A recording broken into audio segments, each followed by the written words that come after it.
Well, hello everybody. Welcome back to Robert's train set. And so this is number 2 of actually doing the work, and got a few things to show you down here that I'm up to. And I think then we'll go up into the loft and you can see how little I've done, to be honest. It's been really cold up there, so I've only been up there for little bits, you know. So we'll see how we get on, all right? See you in a minute. Bye. So, as you might know, I was a joiner. Well, I suppose I still am a joiner, but I don't really practice much except on the railway. And I've got boxes and boxes and boxes of tools and boxes and boxes of drills. So what we've got here is I sorted all my drills out, which I'll show you when we go up in the loft. And all the batteries are down here, and I thought I'd charge them, get them all ready to go, you know. So you can see some are still red. There's a nice one that's green, so I suspect that could probably turn off. So we'll do that. There we are. So that's all ready to go. But the other two need a bit more time, I think. So that's that. And oh yes, the carrier bag that they're sitting on is the one that I was given at the Clacton Road, or the Clacton Model Railway shop that I go to, where I bought some stuff that I'll show you when we go up the top there. All right.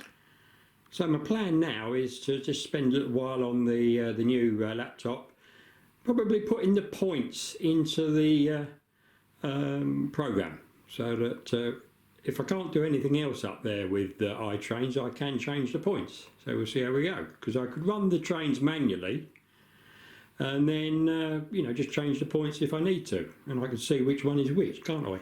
So I know I've just said that we're going up in the loft, but when I got on my computer to start doing this, as you saw, I decided not to do the points, but to do the blocks and the feedbacks. And if you look at this on the left hand side, you can see that I have indeed done a lot of blocks, as you can see. So you give them a short name and then you write in what they actually are. And if I change it to the feedbacks, there's even more of those. There we are. Now these aren't all complete, they've got no lengths in them and a lot, but I have sort of tried to do one. And if I show you one, say here, if you can see that, so you need to tell it that it's occupancy rather than these other ones, read contact lights, batten, whatever, but yeah, occupancy. And as you can see, no length yet, and just to tell it that it's going to use a DR5000 to do it, and that's all you need to put in. That's all that's in those. So I hit on a problem. If you notice, some of this layout, and this is in the switchboard, as you can see, some is sort of coloured, isn't it? Like you can see here, all this. And what that means is that I've actually grouped every bit of that. So I've grouped the feedback, the block, and obviously the arrow into these, into this bit of track. And you do it by clicking on it and then assign to group, clicking in an empty square and pushing G on the keyboard, and it goes that colour to show it's in a group.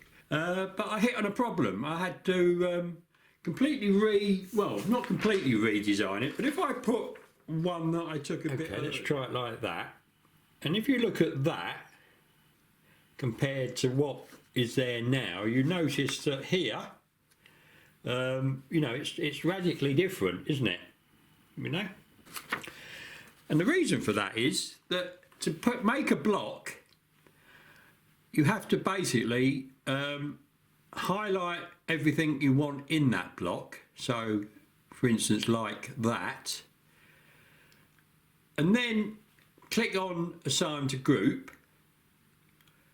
and it goes that colour. Click on that, as I've just said, and just push the G key. And you can see that that's now changed to the red. But the problem is here. So if I want to go from, say, there round to there to make a group, which is what I need to do, I'll show you what happens. So highlight that one, come down there, come to there, come to there, and get through to that point. And you can see it would include all these other bits, and you can't do that. So like I've done here, I'm going to have to redesign this bit here so that I can do what I want to do. And at the moment I'm not quite sure how to do that, but I'll have a go. So I thought I'd just show you that. But yeah, I got a feeling that Alan, not Dragon Junction, did say there were problems with my layout, and this is probably what he saw, you know. I do notice that most of the layouts that they use are very square and angular, and that's probably why. But this is my existing layout, and I do want to make it look reasonably like it is, but having to do this, it doesn't really work, does it? Because obviously this bit here goes up at an angle, which is what I had originally, but we'll see how we go. Anyway, we will now, I'm sure you're pleased to know, go up in the loft and see how we get on. Okay, everybody, cheers. So everybody, here we are up in the loft. So I was hoping at this stage to say, well, I've been up here for a little while and I've got this done and I've got that done, and I'm on the way. Unfortunately, for various reasons, which I'll come back to you on, I'm not going to. So, but if I show you the bits that I did mention in the previous bits, and then I'll come back to you. Okay. So I'm going to do this handheld because it's so much easier.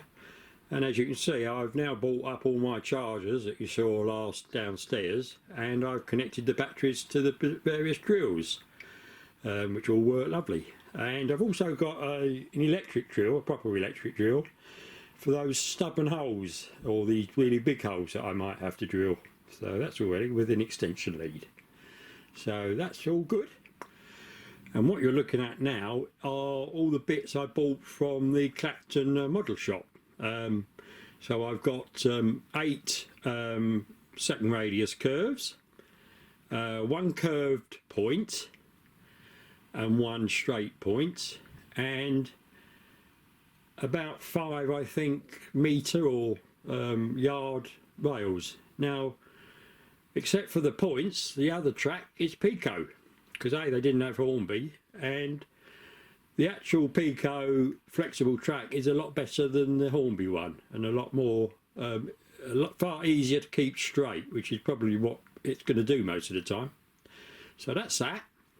And sitting next to it are all the drills and that I found looking through my kit. So I'll open one of them and just show you what they're like. And I think the one I'm going to show you, I think they're called Foster bits. So there we are, nice little box for them, and looks like we bought them at Powerfix, doesn't it? I think we probably did. If I open it up and just take one out and just show you, and you can see they're really something that you would use to maybe put hinges into cabinet doors, you know, the kitchen type, and you know, they cut it nice and clean and then drill through. So I'm going to use these, and I've got to, I think the smallest is about 15mm, which might do these plugs on the ends of the leads that I've got to do. So there we go. I also have a collection of the normal type of bit that modelers use, I would say. And these are really big countersinks. If you want to countersink the hole and take the sharp edges off, just run that in. So they work quite well. And the little red box you might have seen on top of all this lot, it's actually one of these angle units, so that if I've got an awkward place to get at, I can get at it, hopefully. And the nice box down there is even more of those Foster type bits. So great. And I've got a nice roll here of black insulation tape, which I'll probably put round the soldered joints as I do them. So that should work.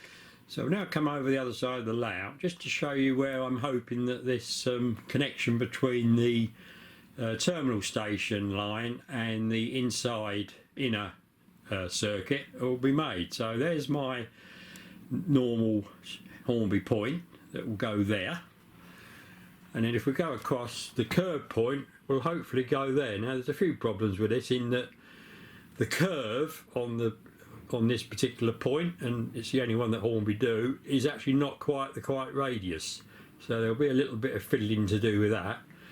And as you can see, it's going to be a bit of a tortuous connection between all these, but I'm hoping it'll work. That's all I can do. I can only try it, can't I? But as I'm taking track up, I might as well have a go. And yes, I will obviously need point motors, won't I? Again. So yeah, that's 5 now I might need. And just perching under the roof here, I have got some other tracks. So the curves are the original first radius that I had down on the table, which aren't much use really, but you know, they work down there. And then the 2 long ones are the Hornby flexible track, so might be useful for that connection between the points there, because it is quite flexible, isn't it?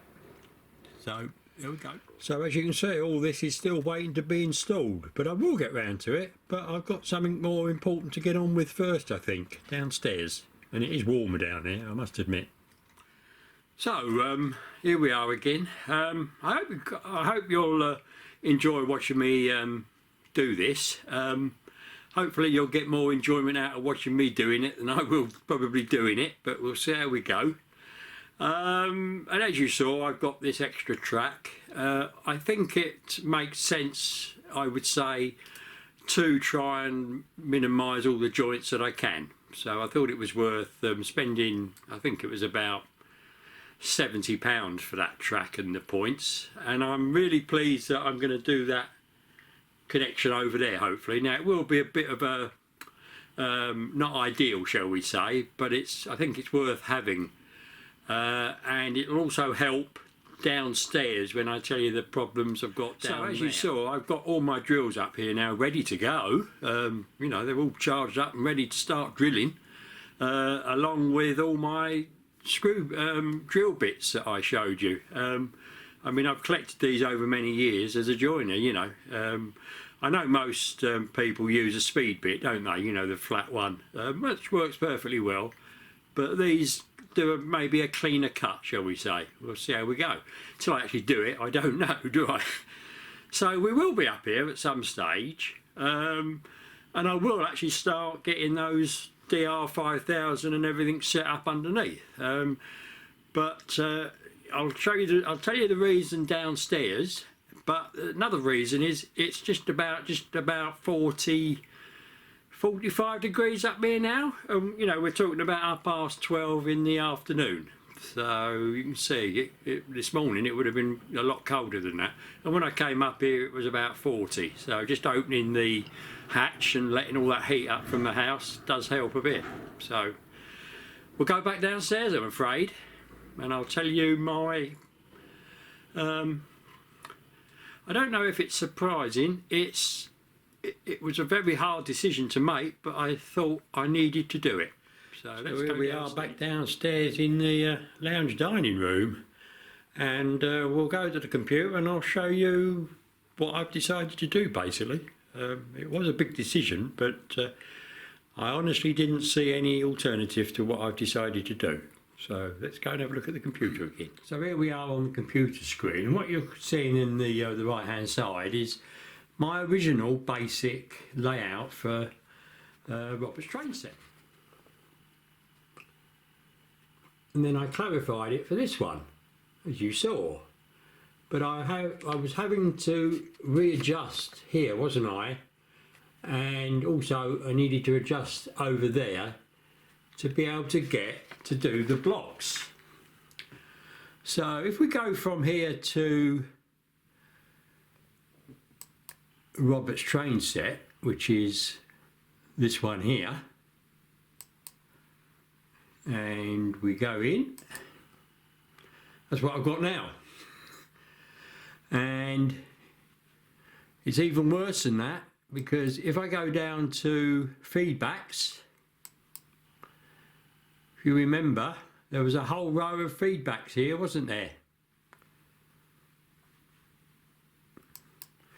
And again, if I go to blocks, again, there was a whole row down here, wasn't there, that I'd done. No longer, I'm afraid. So, we'll go to the new one now, which isn't finished by any feat of the imagination. And as you can see, funny enough, I've called it Robert's Train Set New. And we'll bring that up.